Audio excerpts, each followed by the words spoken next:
नमस्कार दोस्तों, आप सभी का एक नई वीडियो में हार्दिक स्वागत है। आज की वीडियो में देखेंगे प्रैक्टिस सेट नंबर 26। ये 26 नंबर का प्रैक्टिस सेट है। टॉप 50 महत्वपूर्ण प्रश्न इसमें शामिल किए गए हैं। सभी प्रश्नों को हम यहाँ पर रिवाइज करने वाले हैं। मात्र 15 से 20 मिनट के अंदर ही हम 50 महत्वपूर्ण प्रश्न देखेंगे। तो डेली आप लोग मॉर्निंग में देखें और यहाँ पर आप लोगों के लिए इम्पोर्टेंट प्रश्न शेयर किए जाते हैं। वीडियो को हम स्टार्ट करते हैं, ज़्यादा समय आपका नहीं लगे और फटाफट हम वीडियो को स्टार्ट करें। देखिए, पहला प्रश्न लिया गया, दूध में निम्नलिखित में से कौन सा विटामिन बिल्कुल नहीं पाया जाता। तो आपको बताना है दूध में कौन सा विटामिन नहीं पाया जाता है। तो नहीं शब्द पर आप लोगों को ध्यान रखेंगे। यहाँ पर क्वेश्चन नंबर 1 का यहाँ पे करेक्ट आंसर आप बताएंगे। अब देखिए, इन चार में से इसका राइट आंसर हो जाएगा ऑप्शन सी। विटामिन सी जो होता है दूध में नहीं पाया जाता है। बाकी vitamin A, vitamin B, vitamin D ये सभी पाए जाते हैं। विटामिन सी क्यों नहीं पाया जाता है, अब ध्यान से देखिएगा। दूध में अगर खट्टी कोई चीज़ पड़ जाती है, यानी चाहे हमारा नींबू का रस पड़ जाए, तो जो भी खट्टे फल हैं सभी में विटामिन सी की मात्रा होती है। अगर दूध में खट्टा रस पड़ जाता है तो दूध हमारा फट जाता है। ठीक है, तो उसी तरीके से आप याद भी कर सकते हैं। तो खट्टी चीज़ें अगर दूध में मिलाते हैं दूध फट जाएगा। तो विटामिन सी जो होता है खट्टे फलों में पाया जाता है। जिस तरह से जो बिल्कुल दूध में नहीं पाया जाता वो है विटामिन सी।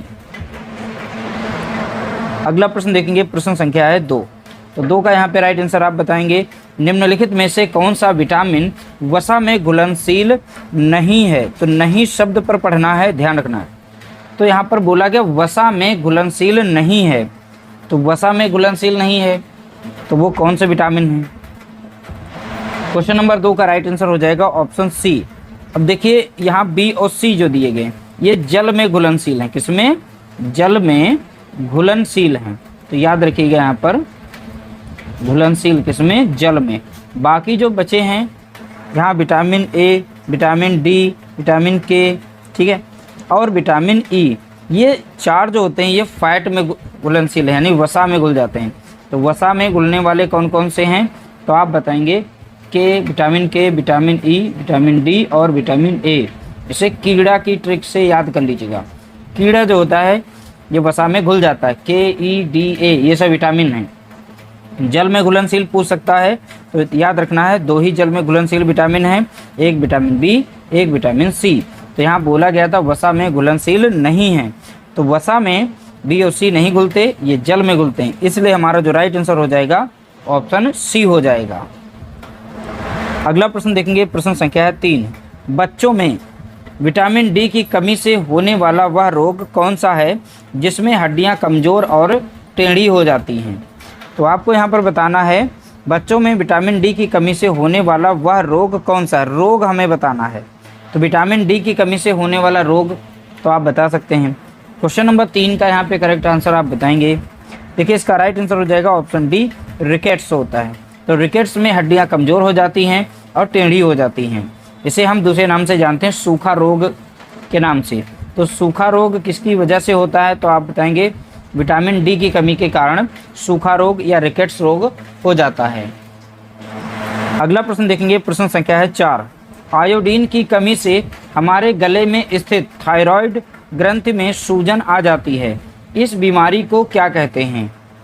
तो आपको बताना है आयोडीन की कमी से होने वाले रोग का नाम बताना है। ठीक है, अब गले में थायराइड ग्रंथि होती है, उसमें सूजन आ जाती है। क्वेश्चन नंबर 4 का यहाँ पे राइट आंसर देखेंगे ऑप्शन बी हो जाता है, यानी घेंघा रोग। ठीक है, इसे इंग्लिश में ग्वाइटर कहते हैं। ठीक है, तो आयोडीन की कमी से हमारे गले में जो रोग हो जाता है उस बीमारी का नाम क्या है तो आप बताएंगे घेंघा रोग। अगला प्रश्न देखेंगे, प्रश्न संख्या 5। शहद का मुख्य घटक निम्नलिखित में से कौन सी शर्करा होती है। तो शहद में मुख्य रूप से कौन सी शर्करा पाई जाती है ये बताना है। क्वेश्चन नंबर 5 का यहाँ पे राइट आंसर अगर हम देखें तो इसका राइट आंसर हो जाएगा ऑप्शन सी, फ्रुक्टोज। तो फ्रुक्टोज याद रखिएगा। शहद में मुख्य घटक क्या है तो आप बताएंगे फ्रुक्टोज है। अगला प्रश्न देखेंगे, प्रश्न संख्या यहाँ पर है 6। बिहू भारत के किस राज्य का सबसे प्रसिद्ध लोक नृत्य और सांस्कृतिक त्यौहार है। तो बिहू जो है किस राज्य से संबंधित है, सीधा सीधा आप बता सकते हैं। क्वेश्चन नंबर 6 का यहाँ पे राइट आंसर देखेंगे। इसका राइट आंसर हो जाएगा ऑप्शन बी हो जाएगा, बिहू जो है असम राज्य से संबंध रखता है। बिहू त्यौहार असम राज्य में मनाया जाता है। अगला प्रश्न देखेंगे, प्रश्न संख्या 7। ओणम त्यौहार मुख्य रूप से भारत के किस राज्य में देखेंगे राजा महाबली की याद में और फसल कटाई के उपलक्ष्य में मनाया जाता है? तो सीधा सीधा आप बता सकते हैं ओणम त्यौहार किस राज्य में मनाया जाता है। क्वेश्चन नंबर 7 का यहाँ पे राइट आंसर देखेंगे तो 7 का यहाँ पे राइट आंसर देखेंगे तो ऑप्शन सी हो जाएगा। ओणम जो है केरल राज्य में मनाया जाता है। अब ये भी पूछ सकता है किसकी याद में, तो महाबली, तो देखिए राजा महाबली की याद में मनाया जाता है। और दूसरा फसल कटाई के उपलक्ष्य में मनाया जाता है। तो इस सेंटेंस को याद रखिएगा, सीधा सीधा पूछ सकता है, थोड़ा सा घुमा कर भी पूछा जा सकता है प्रश्न। अगला प्रश्न देखेंगे, प्रश्न संख्या 8। प्रसिद्ध पोंगल उत्सव भारत के किस राज्य में 4 दिनों तक बड़ी धूमधाम से मनाया जाता है? तो आपको बताना है प्रसिद्ध पोंगल उत्सव भारत के किस राज्य में 4 दिनों तक बड़ी धूमधाम से मनाया जाता है। तो 8 का यहाँ पे राइट आंसर देखेंगे तो 8 का राइट आंसर आप बताएंगे।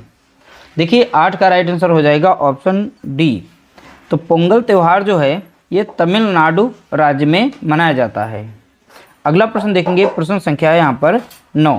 प्राकृतिक रंगों और चावल के घोल से बनाई जाने वाली प्रसिद्ध पारंपरिक मधुबनी चित्रकला का संबंध किस राज्य से है?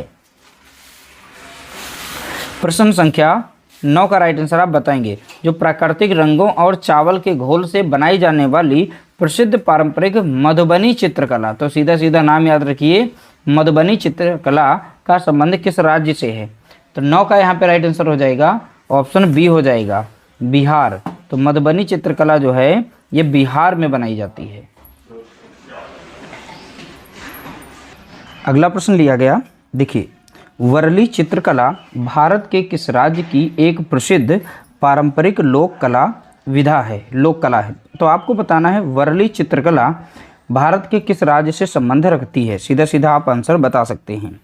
क्वेश्चन नंबर 10 का यहाँ पे राइट आंसर देखेंगे, इसका राइट आंसर हो जाएगा ऑप्शन ए। तो वर्ली चित्रकला जो है ये महाराष्ट्र में मनाई जाती है, बनाई जाती है, ठीक है। तो यहाँ पर वर्ली चित्रकला का संबंध महाराष्ट्र राज्य से है। अगला प्रश्न देखेंगे, प्रश्न संख्या 11। सुल्तानपुर राष्ट्रीय उद्यान भारत के किस राज्य में स्थित है जो पक्षी प्रेमियों के लिए प्रसिद्ध है? तो आपको यहाँ पर बताना है सुल्तानपुर राष्ट्रीय उद्यान भारत के किस राज्य में स्थित है। देखिए 11 का यहाँ पे राइट आंसर देखेंगे, इसका राइट आंसर है ऑप्शन बी, हरियाणा। तो राइट आंसर क्या हो जाएगा? तो आप बताएंगे हरियाणा राज्य। अगला प्रश्न देखेंगे, प्रश्न संख्या है 12। भारत के किस राज्य में रणथंभौर राष्ट्रीय उद्यान और सरिस्का बाघ अभ्यारण्य दोनों स्थित हैं? ठीक है, तो एक ही राज्य में रणथंभौर राष्ट्रीय उद्यान और सरिस्का बाघ अभ्यारण्य या स्थित हैं, तो उस राज्य का नाम बताना है। तो 12 का यहाँ पे अगर हम राइट आंसर देखें तो ऑप्शन सी हो जाएगा, राजस्थान। तो राइट आंसर क्या होगा? तो आप बताएंगे राजस्थान। अगला प्रश्न देखेंगे, प्रश्न संख्या है 13।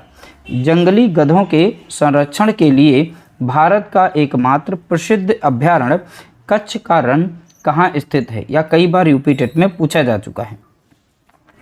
तो आपको बताना है जंगली गधों के संरक्षण के लिए भारत का एकमात्र प्रसिद्ध अभ्यारण्य जिसे कहते हैं कच्छ का रण कहाँ स्थित है। तो 13 का राइट आंसर देखेंगे, इसका राइट आंसर हो जाएगा ऑप्शन बी, गुजरात। तो कच्छ का रण कहाँ स्थित है? तो आप बताएंगे गुजरात। अगला प्रश्न देखेंगे, प्रश्न संख्या है यहाँ पर 14। पेरियार वन्यजीव अभ्यारण्य मुख्य रूप से किस जंगली जीव के संरक्षण के लिए पूरे भारत में विख्यात है? ठीक है, तो 14 का यहाँ पे राइट आंसर देखेंगे, 14 का राइट आंसर हो जाएगा ऑप्शन बी, जंगली हाथी। तो पेरियार वन्यजीव अभ्यारण्य मुख्य रूप से किस जंगली जीव के संरक्षण के लिए पूरे भारत में विख्यात है यानी प्रसिद्ध है? तो आप बताएंगे जंगली हाथी के लिए। अगला प्रश्न देखेंगे, प्रश्न संख्या यहाँ पर 15। तो 15 का राइट आंसर आप बताएंगे। देखिए यूनेस्को की विश्व धरोहर सूची में शामिल केवलादेव घाना राष्ट्रीय उद्यान जिसे हम भरतपुर पक्षी अभ्यारण्य कहते हैं या कहाँ स्थित है? तो 15 का यहाँ पर राइट आंसर आप बताएंगे, तो 15 का राइट आंसर हो जाएगा ऑप्शन सी हो जाएगा राजस्थान। तो करेक्ट आंसर क्या होगा, तो आप बताएंगे राजस्थान। अगला प्रश्न देखेंगे, प्रश्न संख्या है 16। तो विश्व का सबसे लवणीय महासागर या सागर कौन सा है जिसमें मनुष्य आसानी से तैर सकता है और डूबता नहीं है। तो 16 का यहाँ पे राइट आंसर देखेंगे, 16 का राइट आंसर हो जाएगा ऑप्शन बी हो जाएगा। इसे हम मृत सागर के नाम से जानते हैं, ठीक है, मृत सागर। अगला प्रश्न देखेंगे, प्रश्न संख्या 17। महासागरों में घुले हुए लवणों में सबसे अधिक मात्रा किस रासायनिक यौगिक की पाई जाती है। इंपॉर्टेंट प्रश्न है, ध्यान रखिएगा। महासागरों में घुले हुए लवणों में सबसे अधिक मात्रा किस रासायनिक यौगिक की पाई जाती है। तो 17 का यहाँ पे राइट आंसर देखेंगे, इसका राइट आंसर हो जाएगा ऑप्शन सी हो जाएगा सोडियम क्लोराइड। तो सोडियम क्लोराइड का फॉर्मूला याद रखिएगा NaCl। इसे हम साधारण नमक के नाम से भी जानते हैं। अगला प्रश्न देखेंगे, प्रश्न संख्या है 18। पृथ्वी की सतह का लगभग कितने प्रतिशत भाग जलमंडल से ढका हुआ है। तो आपको यहाँ पर बताना है पृथ्वी की सतह का लगभग कितने प्रतिशत भाग जलमंडल से ढका हुआ है। तो 18 का यहाँ पे राइट आंसर देखेंगे, इसका राइट आंसर हो जाएगा ऑप्शन बी लगभग 71%, ठीक है। तो लगभग 71% भाग। अगला प्रश्न देखेंगे, पेयजल में किसकी अधिकता के कारण, देखेंगे यहाँ पर इंपॉर्टेंट शब्द है फ्लोरोसिस नामक बीमारी होती है। इसकी वजह से देखिए पेयजल में किसकी अधिकता से, जो पीने योग्य पानी होता है उसमें ऐसा तत्व उसमें से कौन सा है जो अधिक मात्रा में अगर आ जाता है उससे एक रोग हो जाता है जिसका नाम है फ्लोरोसिस नामक बीमारी होती है, जिससे दांतों और हड्डियों पर बुरा असर पड़ता है। 19 का यहाँ पे राइट आंसर देखेंगे, इसका राइट आंसर हो जाएगा ऑप्शन बी हो जाएगा फ्लोराइड, ठीक है। राइट आंसर क्या है, फ्लोराइड। आप तो इसी से याद कर सकते हैं फ्लोरोसिस, फ्लोराइड, ठीक है, याद कर सकते हैं।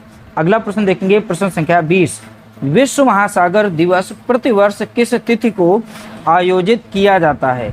तो आपको यहाँ पर बताना है विश्व महासागर दिवस प्रतिवर्ष किस तिथि को आयोजित किया जाता है या मनाया जाता है। तो देखिए 20 का यहाँ पे राइट आंसर देखेंगे, इसका राइट आंसर हो जाएगा 20 का ऑप्शन सी प्रतिवर्ष 8 जून को विश्व महासागर दिवस के रूप में मनाया जाता है।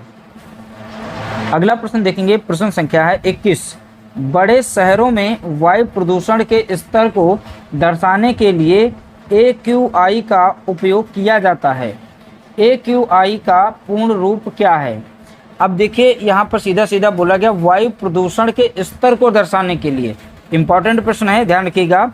AQI का उपयोग करते हैं, लेकिन AQI का पूर्ण रूप यानी फुल फॉर्म बताना है। 21 का यहाँ पे राइट आंसर देखेंगे, इसका राइट आंसर हो जाएगा option A air quality index, ठीक है। अगर हिंदी में ऑप्शन दे देगा तो वायु गुणवत्ता सूचकांक, याद रखिएगा वायु गुणवत्ता सूचकांक AQI का पूर्ण रूप है, और इंग्लिश में अगर देगा तो एयर क्वालिटी इंडेक्स, याद रखिएगा। अगला प्रश्न देखेंगे, प्रश्न संख्या 22। निम्नलिखित में से कौन सा ईंधन न्यूनतम पर्यावरण प्रदूषण फैलाता है और इसे सबसे स्वच्छ माना जाता है, ठीक है।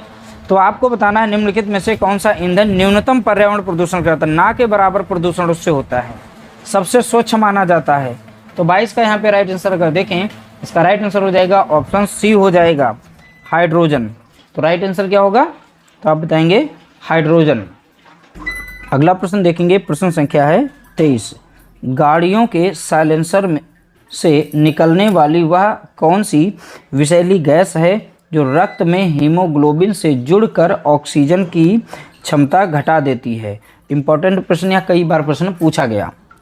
तो गाड़ियों के साइलेंसर से निकलने वाली वह कौन सी विषैली यानी जहरीली गैस है जो रक्त में हीमोग्लोबिन से जुड़कर ऑक्सीजन की क्षमता घटा देती है।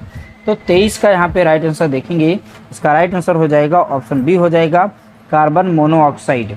अब देखिए इसका फार्मूला होता है CO, दोनों चीज़ें कैपिटल में रखेंगे तो ये है कार्बन मोनोऑक्साइड, ये हीमोग्लोबिन के साथ जुड़कर ऑक्सीजन की क्षमता को घटा देती है।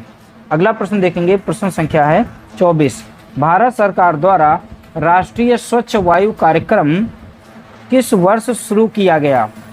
ठीक है, तो किस वर्ष शुरू किया गया, तो आपको वर्ष बताना है। तो 24 का यहाँ पे राइट आंसर देखेंगे, इसका राइट आंसर हो जाएगा ऑप्शन बी हो जाएगा। सन 2019 में यह कार्यक्रम शुरू किया गया। कौन सा कार्यक्रम? तो आप बताएंगे राष्ट्रीय स्वच्छ वायु कार्यक्रम। अगला प्रश्न देखेंगे, प्रश्न संख्या है 25। धान के खेतों, दलदली भूमि और जुगाली करने वाले पशुओं के मुंह से कौन सी ग्रीन हाउस गैस प्रचुर मात्रा में निकलती है? इंपॉर्टेंट प्रश्न है, ध्यान रखिएगा। 25 का यहाँ पे राइट आंसर देखेंगे, इसका राइट आंसर हो जाएगा ऑप्शन बी, मीथेन गैस निकलती है। कौन सी? धान के खेतों से मीथेन गैस, दलदली भूमि जो होती है उससे मीथेन गैस, जुगाली करने वाले जानवर जैसे गाय, भैंस, बकरी, ठीक है, इन सभी जानवरों के मुंह से जो गैस निकलती है वो कौन सी है? मीथेन। अगला प्रश्न देखेंगे, प्रश्न संख्या है 26। हवा और पानी के बहाव के कारण मिट्टी की ऊपरी उपजाऊ परत का नष्ट होना क्या कहलाता है? तो हवा और पानी के बहाव के कारण मिट्टी की ऊपरी उपजाऊ जो परत होती है वो नष्ट हो जाती है। तो नष्ट होना क्या कहलाता है? तो 26 का यहाँ पे राइट आंसर देखेंगे, इसका राइट आंसर है ऑप्शन बी, मृदा अपरदन कहलाता है। तो इसे कहते हैं सॉइल इरोजन, इंग्लिश में, हिंदी में मृदा अपरदन के नाम से जानी जाती है। अगला प्रश्न देखेंगे, प्रश्न संख्या है 27। संगमरमर निम्नलिखित में से किस प्रकार की चट्टान का सबसे सटीक उदाहरण है? ठीक है, तो 27 का यहाँ पे राइट आंसर आप बताएंगे। 27 का राइट आंसर है ऑप्शन सी, कायांतरित या फिर रूपांतरित चट्टान। ठीक है, तो राइट आंसर यहाँ पर होगा कायांतरित या रूपांतरित चट्टान। अगला प्रश्न देखेंगे, प्रश्न संख्या है 28। ज्वालामुखी से निकलने वाले लावे के ठंडे होने पर किस प्रकार की चट्टानों का निर्माण होता है जिसे बेसाल्ट, जैसे बेसाल्ट और इसके अलावा? ठीक है, तो ज्वालामुखी से निकलने वाले लावे के ठंडे होने पर किस प्रकार की चट्टानों का निर्माण होता है, उस चट्टान का नाम बताना है। जैसे कि एक उदाहरण के तौर पर बता दिया है बेसाल्ट, तो आप इसी तरीके से यहाँ पर बता सकते हैं। 28 का यहाँ पे राइट आंसर देखेंगे, इसका राइट आंसर हो जाएगा ऑप्शन ए, आग्नेय चट्टानें कहलाती हैं। क्या? आग्नेय चट्टान। अगला प्रश्न देखेंगे, प्रश्न संख्या है 29। बॉक्साइट निम्नलिखित में से किस महत्वपूर्ण धातु का मुख्य अयस्क है? कौन सा? बॉक्साइट निम्नलिखित में से किस महत्वपूर्ण धातु का मुख्य घटक या अयस्क है? तो ये इंपॉर्टेंट प्रश्न है, कई बार यह पूछा गया। 29 का यहाँ पे राइट आंसर देखेंगे, इसका राइट आंसर हो जाएगा ऑप्शन सी, एल्यूमिनियम।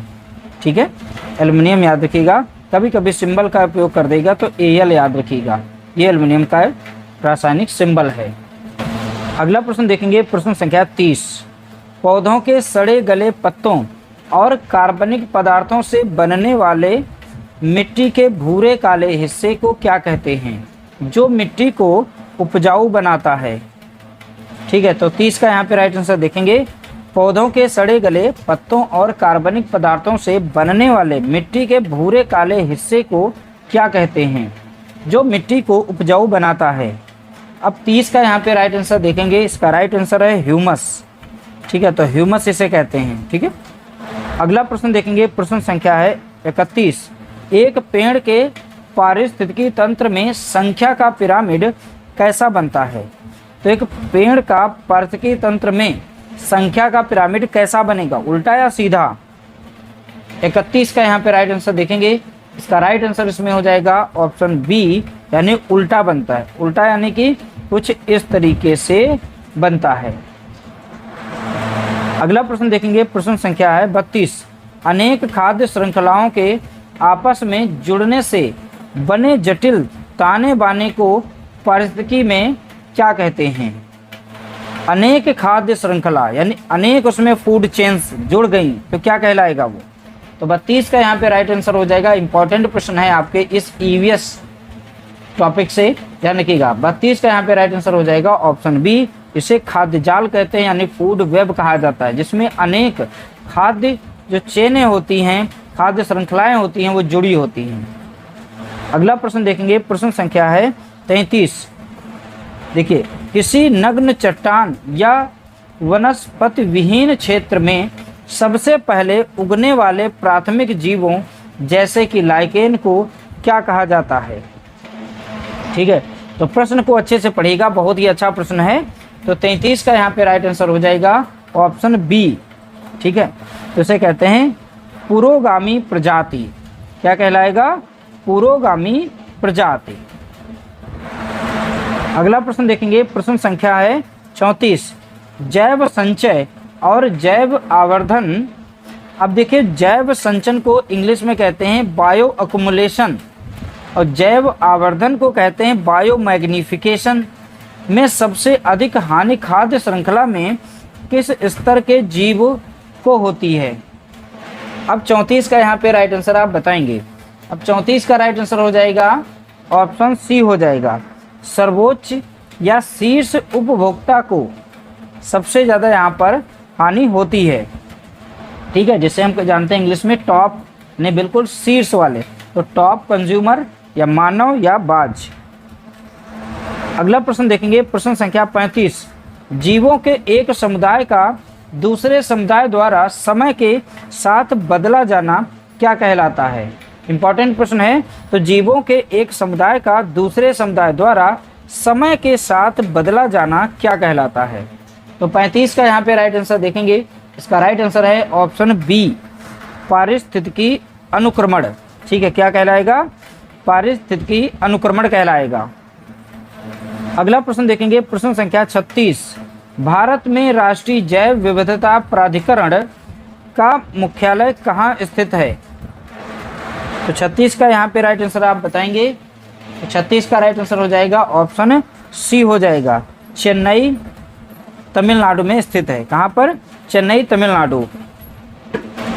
अगला प्रश्न देखेंगे, प्रश्न संख्या 37। राष्ट्रीय वन्यजीव बोर्ड का अध्यक्ष पदेन रूप से कौन होता है? तो यहाँ पर बताना है राष्ट्रीय वन्यजीव बोर्ड का अध्यक्ष कौन होता है। तो 37 का यहाँ पे राइट आंसर देखेंगे, इसका राइट आंसर है ऑप्शन बी, भारत के प्रधानमंत्री। याद रखिएगा, भारत के प्रधानमंत्री। हो सकता है इस तरीके से पूरा सेंटेंस रख दे, हो सकता है इतना ही शॉर्ट फॉर्म में रख दे, तो याद रखिएगा, शॉर्ट फॉर्म भी याद रखेंगे। अगला प्रश्न देखेंगे, प्रश्न संख्या है 38। जैव विविधता अधिनियम भारत की संसद द्वारा किस वर्ष पारित किया गया था? तो जैव विविधता अधिनियम भारत की संसद द्वारा किस वर्ष पारित किया गया? तो 38 का यहाँ पे राइट आंसर देखेंगे, इसका राइट आंसर है ऑप्शन बी, सन 2002।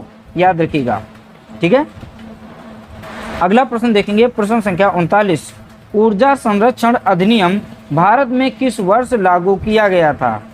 कौन सा? ऊर्जा संरक्षण अधिनियम भारत में किस वर्ष लागू किया गया था?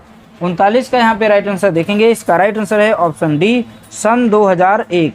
राइट आंसर क्या है? तो आप बताएंगे सन 2001। अगला प्रश्न देखेंगे, प्रश्न संख्या है 40। वन्य जीवों की लुप्त प्राय प्रजातियों के अंतर्राष्ट्रीय व्यापार पर प्रतिबंध लगाने वाली वैश्विक संधि किस वर्ष लागू हुई थी? तो किस वर्ष लागू हुई थी? तो देखिए, वैश्विक संधि जिसको शॉर्ट फॉर्म में इस तरीके से लिखा जाता है। ठीक है, याद रखिएगा, इंपॉर्टेंट प्रश्न है, उसकी डेट जरूर याद करिएगा। 40 का यहाँ पे राइट आंसर हो जाएगा ऑप्शन, 40 का राइट आंसर ऑप्शन बी हो जाएगा, 1975। तो करेक्ट आंसर हो जाएगा 1975। अगला प्रश्न देखेंगे, प्रश्न संख्या है 41।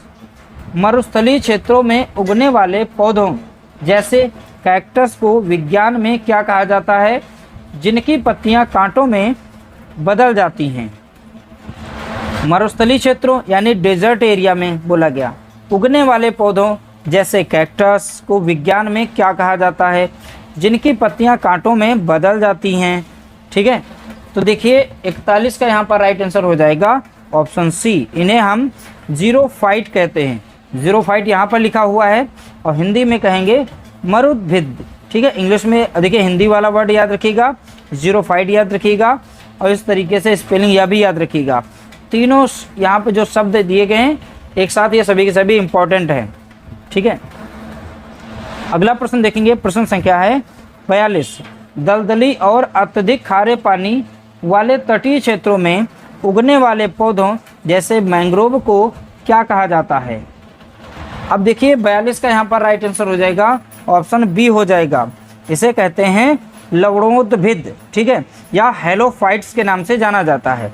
तो भैया यहाँ पर जो 3 शब्द ये दिए गए हैं, ठीक है, हेलोफाइट हिंदी में दे देगा, हो सकता है चारों ऑप्शन इंग्लिश के दे दे, तो इस तरीके से हेलोफाइट को याद रखना है। बाकी हिंदी के और भी यहाँ पर 2 शब्द दिए गए, इनको याद रखना है। अगला प्रश्न देखेंगे, प्रश्न संख्या है 43। वह कौन सा अनूठा पौधा है जो नाइट्रोजन की कमी को पूरा करने के लिए कीड़े मकोड़ों और चूहों को चालाकी से फंसा कर खा जाता है? इंपॉर्टेंट प्रश्न। 43 का यहाँ पर करेक्ट आंसर देखेंगे, इसका राइट आंसर है ऑप्शन बी, घटपर्णी। इंग्लिश में कहते हैं निपेंथिस, ठीक है, घटपर्णी यानी पिचर प्लांट, निपेंथिस तो यहाँ पर लिखा हुआ है। जो भी शब्द दिए जाते हैं सभी के सभी इंपॉर्टेंट हैं। अगला प्रश्न देखेंगे, प्रश्न संख्या है 44। घटपर्णी पौधा भारत के किस उत्तर पूर्वी राज्य में मुख्य रूप से पाया जाता है? अब जो पिचर प्लांट होते हैं यानी घटपर्णी या कीटभक्षी पौधे, ये मुख्य रूप से भारत में कहाँ पाए जाते हैं? तो 44 का यहाँ पर राइट आंसर देखेंगे, इसका राइट आंसर है ऑप्शन ए, मेघालय राज्य में पाए जाते हैं। कहाँ पर? तो आप बताएंगे मेघालय में। अगला प्रश्न देखेंगे, प्रश्न संख्या 45। पौधों में प्रकाश संश्लेषण की प्रक्रिया के दौरान कौन सी गैस बाहर निकलती है जो जीवन के लिए आवश्यक है? तो पौधों में प्रकाश संश्लेषण की क्रिया के दौरान कौन सी गैस बाहर निकलती है? तो सीधा सीधा आंसर बताएंगे। तो 45 का यहाँ पे राइट आंसर देखेंगे, इसका राइट आंसर हो जाएगा ऑप्शन बी हो जाएगा, ऑक्सीजन गैस निकलती है। कौन सी? तो आप बताएंगे ऑक्सीजन गैस। अगला प्रश्न देखेंगे, प्रश्न संख्या है 46। प्राथमिक स्तर पर पर्यावरण अध्ययन के अंतर्गत परियोजना कार्य देने का मुख्य शिक्षा शास्त्रीय उद्देश्य क्या है? परियोजना कार्य यानी प्रोजेक्ट वर्क। तो प्राथमिक स्तर पर पर्यावरण अध्ययन के अंतर्गत परियोजना कार्य देने का मुख्य शिक्षा शास्त्रीय उद्देश्य क्या है?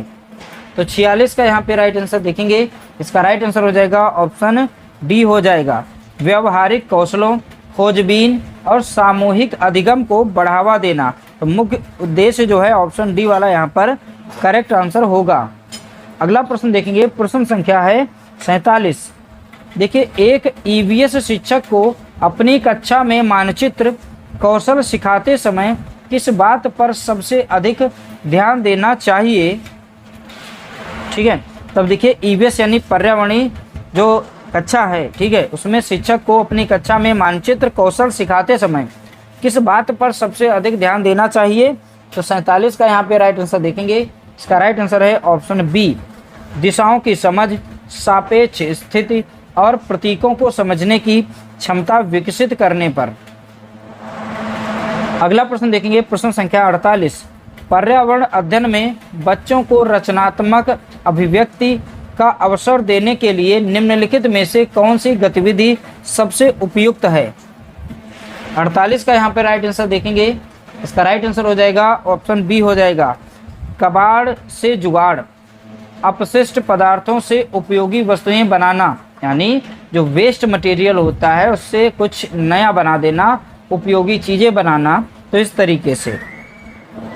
अगला प्रश्न देखेंगे, प्रश्न संख्या है 49। प्राथमिक स्तर पर ईवीएस की प्रकृति कैसी है जो बाल केंद्रित शिक्षा का समर्थन करती है?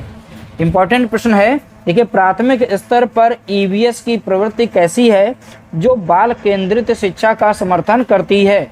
तो 49 का यहाँ पे राइट आंसर देखेंगे, इसका राइट आंसर हो जाएगा 49 का ऑप्शन डी हो जाएगा, एकीकृत और अनुभवात्मक। ठीक है, तो यहाँ पर ऑप्शन डी राइट आंसर हो जाएगा। अगला प्रश्न देखेंगे, प्रश्न संख्या है 50। राष्ट्रीय पाठ्यचर्या रूपरेखा के अनुसार प्राथमिक स्तर पर पर्यावरण अध्ययन के शिक्षण का मुख्य उद्देश्य बच्चों को किससे जोड़ना है? प्रश्न संख्या 50। तो 50 का यहाँ पे राइट आंसर देखेंगे, इसका राइट आंसर हो जाएगा ऑप्शन बी, स्कूल के अधिगम को बच्चों के बाहरी और वास्तविक जीवन से जोड़ना। तो सबसे सटीक आंसर हो जाएगा ऑप्शन बी। तो स्कूल के अधिगम को बच्चे के बाहरी और वास्तविक जीवन से जोड़ना। इस तरह से हमने टॉप 50 प्रश्नों को देखा है। उम्मीद करते हैं आप लोगों को ये सभी के सभी प्रश्न बहुत ही अच्छे लगे होंगे। वीडियो अगर अच्छी लगी है तो प्लीज़ वीडियो को लाइक करना और शेयर करना। मिलते हैं नई वीडियो के साथ, तब तक के लिए नमस्कार, जय हिंद, जय भारत।